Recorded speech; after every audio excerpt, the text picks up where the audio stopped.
আসসালামু আলাইকুম। সবাইকে স্বাগতম জানাচ্ছি আমার চ্যানেলে আমার আরও একটি নতুন রেসিপি দেখার জন্য। আজকে আপনাদের সাথে শেয়ার করব মিষ্টি আলু শাক রান্নার রেসিপি। খুবই সহজভাবে আজকে এই রেসিপিটি আপনাদের সাথে শেয়ার করার চেষ্টা করেছি। আশা করছি আপনাদের কাছে খুবই ভালো লাগবে। যদি ভালো লাগে তাহলে অবশ্যই একটি লাইক দিয়ে পুরো ভিডিও জুড়ে আমার পাশেই থাকবেন প্লিজ। আজকে রান্না করার জন্য এখানে আমি নিয়েছি মিষ্টি আলুর শাক, আর আমি এখানে টাটকা মিষ্টি আলুর শাকটা নিয়েছি। এবার শাকগুলোকে আমি যে সাইজে রান্না করব সে সাইজ অনুযায়ী বেছে নিচ্ছি। দেখুন আমি কিভাবে শাকগুলোকে বেছে নিচ্ছি, আর অফ ক্যামেরায় সেমভাবে আমি সবগুলো শাক বেছে নিয়েছি। তারপর শাকগুলোকে আমি খুব ভালো করে ধুয়ে পরিষ্কার করে নিয়েছি। শাকগুলোকে খুব ভালো করে ধুয়ে পরিষ্কার করে নিতে হবে, কারণ এই শাকে প্রচুর পরিমাণে বালি থাকে, তাই খুব ভালোভাবে ধুয়ে পরিষ্কার করে নিতে হবে। আমার সবগুলো শাক বেছে নেওয়া হয়ে গিয়েছে, দেখতেই পাচ্ছেন। এবার রান্না করার পালা। প্রথমে চুলায় একটি প্যান বসিয়ে তার মধ্যেই দিয়ে দিচ্ছি রান্না করার রেগুলার তেল 2 টেবিল চামচ। তেলটা হালকা গরম হয়ে আসলেই দিয়ে দিচ্ছি পেঁয়াজ কুচি, মাঝারি সাইজের 2টি। এবার পেঁয়াজগুলোকে আমি কিছুক্ষণ ভেজে নেব। পেঁয়াজটাকে আমি খুব বেশি ভাজবো না। পেঁয়াজটা যখন কিছুটা নরম হয়ে আসবে তখনই এর মধ্যেই দিয়ে দিচ্ছি আগে থেকে পরিষ্কার করে রাখা চিংড়ি মাছ 100 গ্রাম। আমি এখানে গুঁড়া চিংড়িটা ব্যবহার করেছি, আপনারা চাইলে বড় চিংড়ি দিয়েও রান্নাটা করে নিতে পারেন। এবার পেঁয়াজের সাথে চিংড়ি মাছগুলোকেও আমি বেশ কিছুটা সময় নিয়ে খুব ভালো করে ভেজে নেব। আমি বেশ কিছুটা সময় নিয়ে চিংড়ি মাছ আর পেঁয়াজগুলোকে খুব ভালো করে ভেজে নিয়েছি। এখন এর মধ্যে দিয়ে দিচ্ছি পানি 1/2 কাপ। পানিটা দিয়ে আমি গুঁড়া মশলা ইউজ করব। দিয়ে দিচ্ছি লাল মরিচের গুঁড়া 1/2 চা চামচ, হলুদের গুঁড়া 1 চা চামচ, আর দিয়ে দিচ্ছি লবণ 1 চা চামচ। এখন নেড়ে খুব ভালো করে মিশিয়ে নেব। মেশানো হয়ে গেলে মশলাটাকে আমি খুব ভালো করে কষিয়ে নেব।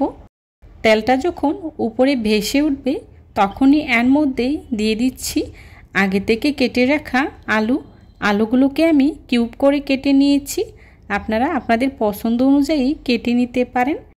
এখন মশলার সাথে খুব ভালো করে মিশিয়ে নেব। মেশানো হয়ে গেলে ঢাকনা দিয়ে ঢেকে আলুগুলোকে আমি 5 মিনিটের মতো সিদ্ধ করে নেব। ফিরে এলাম 5 মিনিট পর। আলুগুলো অনেকটাই সিদ্ধ হয়ে গিয়েছে। এই পর্যায়ে দিয়ে দিচ্ছি আগে থেকে কেটে রাখা মিষ্টি আলু শাক। মিষ্টি আলু শাক দিয়ে ঢাকনা দিয়ে ঢেকে আরও 5 মিনিটের মতো রান্না করে নেব। মিষ্টি আলু শাক রান্নাতে খুব একটা মশলার প্রয়োজন হয় না, অল্প মশলা দিয়েই রান্না করলে খেতে খুবই ভালো লাগে। আর যদি আপনারা মশলাটা বাড়িয়ে দিতে চান তাহলে কিন্তু খেতে একদমই ভালো লাগবে না। জালের জন্য আপনারা কাঁচামরিচটা ব্যবহার করতে পারেন, এতে করে আলু শাকটা খেতে খুবই ভালো লাগে। দেখতেই পাচ্ছেন 5 মিনিট পর শাকটা একদমই চুপসে গিয়েছে। এই পর্যায়ে নেড়ে খুব ভালো করে মিশিয়ে দিচ্ছি।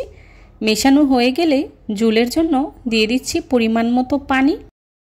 আপনারা যে যতটুকু ঝোল রাখতে চান সেই অনুযায়ী পানিটা ব্যবহার করবেন। আর আমি এখানে গরম পানিটা ব্যবহার করেছি। আমি প্রায় 2 কাপের মতো পানি ব্যবহার করেছি। এখন নেড়েচেড়ে আবারও কিছুক্ষণ ঢাকনা দিয়ে ঢেকে রান্না করে নেব। এই পর্যায়ে দিয়ে দিচ্ছি কাঁচামরিচ ফালি। এখানে আমি 7-8টার মতো কাঁচামরিচ ব্যবহার করেছি। আপনারা যে যতটুকু ঝাল পছন্দ করেন সেই অনুযায়ী কাঁচামরিচটা ব্যবহার করবেন। আর এই শাকে যদি আপনি এভাবে কাঁচামরিচটা ব্যবহার করেন তাহলে কাঁচামরিচের খুব সুন্দর একটা ফ্লেভার পাওয়া যায় আর খেতেও ভালো লাগে। আমার রান্নাটা প্রায় হয়ে গিয়েছে। ঝোলটা যখন আরও কিছুটা মাখো মাখো হয়ে আসবে তখনই চুলা থেকে নামিয়ে নেব। আলু আর শাকটা খুব ভালো করেই সিদ্ধ হয়ে গিয়েছে। চেষ্টা করেছি খুবই সহজভাবে আজকের এই রেসিপিটি আপনাদের সাথে শেয়ার করার জন্যে। আশা করছি আমার আজকের এই রেসিপিটি আপনাদের কাছে খুবই ভালো লাগবে। যদি ভালো লাগে তাহলে অবশ্যই লাইক কমেন্ট শেয়ার করতে ভুলবেন না।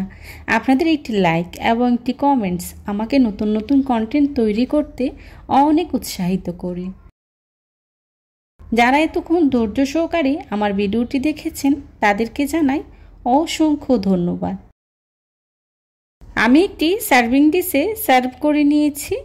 দেখুন দেখতে কতটা লোভনীয় হয়েছে, আর খেতেও কিন্তু ভীষণ মজার হয়েছিল। আপনারা বাসায় একবার হলেও ট্রাই করবেন, তাহলেই বুঝতে পারবেন এই শাকটা খেতে কতটা মজার হয়। এই ধরনের সব ঘরোয়া এবং মজার মজার রেসিপি পেতে আমার চ্যানেলটি ভিজিট করে আসবেন প্লিজ। আমার পরবর্তী রেসিপি দেখার আমন্ত্রণ জানিয়ে আজকের মতো এখানেই বিদায় নিচ্ছি। সবাই ভালো থাকবেন, সুস্থ থাকবেন। আল্লাহ হাফেজ। আসসালামু আলাইকুম।